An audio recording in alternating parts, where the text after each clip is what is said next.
seni sevirəm. Pərvanə. Ay can. Ne oldu?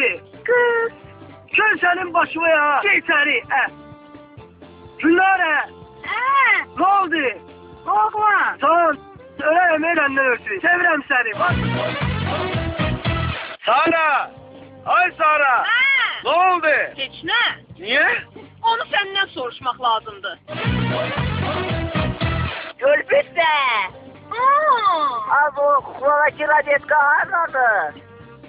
Xaladekin arxasındadır ana. He yaşsa o. Kesin oğlumuz olur. Abi oğlumuz ne diye her iki haftadan bir buradan bir eve de geldi. Ben ne kadar oldu?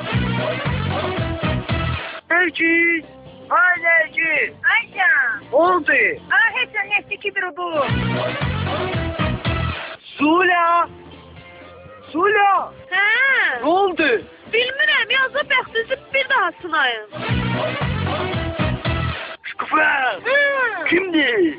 Oğlandı da can. Onu dinlemin uşağın atası kimdi?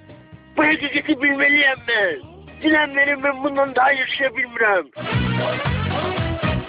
Sevinç. Hə. Ne oldu? Kız. Ne kız? Başı yukarıya bir mert yapı eləmək Azərbaycan'da. Ben afiyeni deyirəm. Dayan yaxşı-yaxşı baxıb deyirəm. Oğlan. Lazım görmə belə oğlan. Yani yaxşı baxın. Teymur. Teymur. Ha? Elə bil ki, sən burada olmalısan, mən orada. Gözə düşürəm.